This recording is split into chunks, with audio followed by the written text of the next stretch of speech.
Titanic, a ship that is outrivaled all the other ships in the world.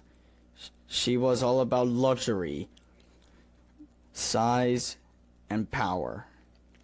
She was the largest ship ever built.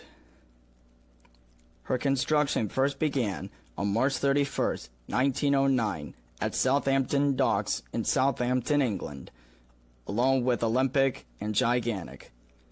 Titanic, which was about 882 feet long, 93 feet wide, 93 feet high, and weighed 56,000 tons, with three propellers weighing as much as over 150 tons, and anchors weighing as much as 70 tons. She had a double hull with lots of compartments for first, second, and third class. She had luxury staircases, luxurious rooms, luxurious diners, places for kids to play, and even a swimming pool like all cruise ships. Titanic had compartments for first class, second class, and third class. The first class members were given super luxury rooms. The second class were given around average rooms, but the third class, which were immigrants migrating to the U.S. from England, were given the more basic rooms. What you're looking at here were the first class compartments for the first class passengers aboard the Titanic. Their captain for the journey was none other than Captain Edward John Smith, who would be retiring after this voyage. So Edward Smith would captain the Titanic. In mid-1911, Titanic was launched for the first time ever, and then she was finally completed in early 1912. After that, her journey across the Atlantic would begin, but first, she would have to stop in Ireland to pick up the first set of passengers after she picks up the first set back in England. And the rest of this will be told as the story goes on about the most famous shipwreck in the entire world to date that will never be outdone or overcome. So, in terms of what food the first class passengers are given, they were given Comsol Olga, creamy and barley, salmon, a mousseline sauce cucumber, filet mignon's lily, as well as many other things of which you'll see here on this list. Now, the first class passengers are basically given a more delicious kind of meal, if you get what I mean.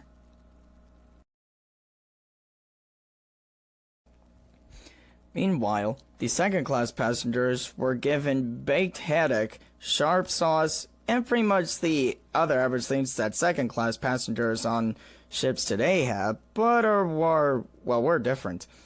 Meanwhile, in third class, they were given a slightly more delicious menu, but without spoiling them too much, the third class passengers were given your average kind of food back then.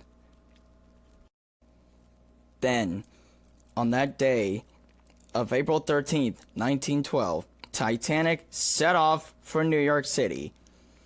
But however, this journey would unfortunately be cut short and lead to this legendary disaster.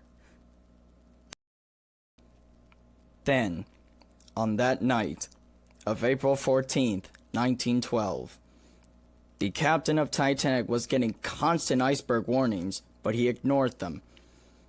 But as a result, there were consequences. The crew in the lookout tower did not have their binoculars on them at the time, so they saw something that was right in Titanic's path that was unavoidable. And after all the warnings, the lookout crew up in the crow's nest saw something in the distance, and when they got closer, one of them said, "Iceberg dead ahead." But they tried to turn and shift it in reverse, but the outcome was inevitable. The collision with the iceberg damaged the ship's hull, and not just along the side, but also underneath where the double hull was.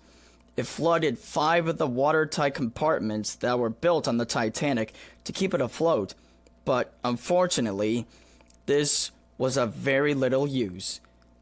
And all that money that was put into this massive monster of a beauty was to go down the drain in a horrific way.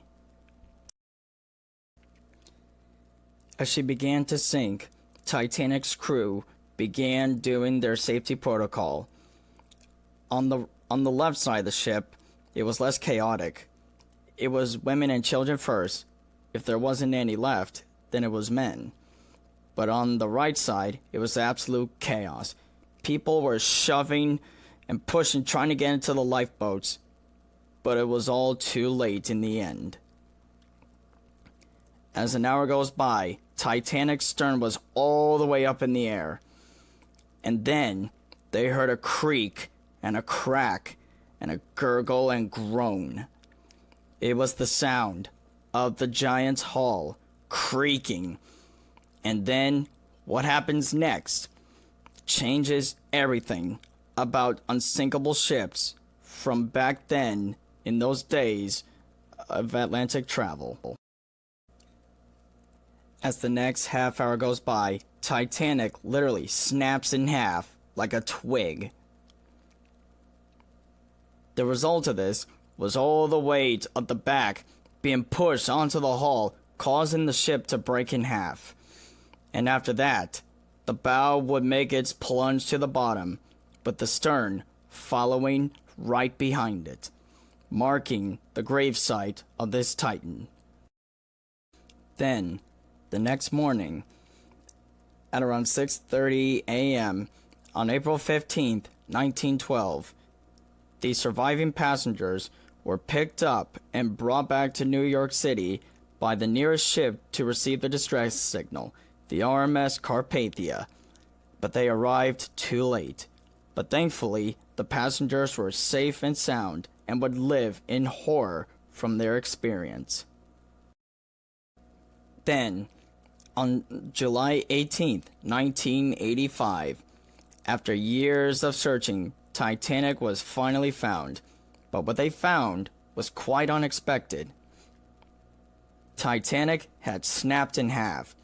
As you can see here, as the tip of the bow sunk into the sand, the rest of it bent backwards, causing a huge crack to form in the hull, as you can see here in the picture. However, while the bow section was somewhat intact, the stern, meanwhile, was completely unrecognizable.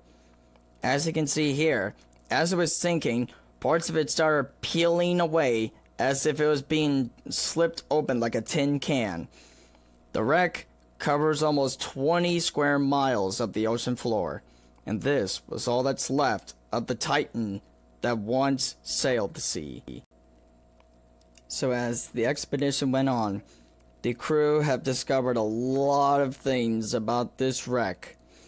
They found out that the wreck was, well, first off, the wreck was located about 2 miles below the Atlantic surface. Broken in half, rusting away, rusticles growing all over it, and lots of things scattered all over the place. There were shoes,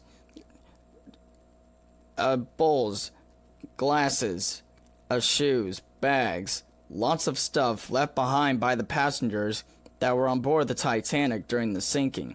As you can see here, this is many of the artifacts that were brought up from the wreck of the Titanic. This was a monumental find for the expedition, and this changed the course of history forever. As they studied the wreck, they discovered so many things that happened to the Titanic as it was sinking to its watery grave, that they began to unravel the secrets of this mighty monster, which was set to make it to America to help those who wanted to come over from England to begin a new life in the United States, which many of them never made it, but lots of them did, thankfully, by the RMS Carpathia. And these were the many pictures that were taken during the exhibition to the wreck of the Titanic, including, of course, one of the most iconic finds of all time, Captain Edward John Smith's bathtub, as you can see right here. This was all from the expedition to the wreck of the Titanic.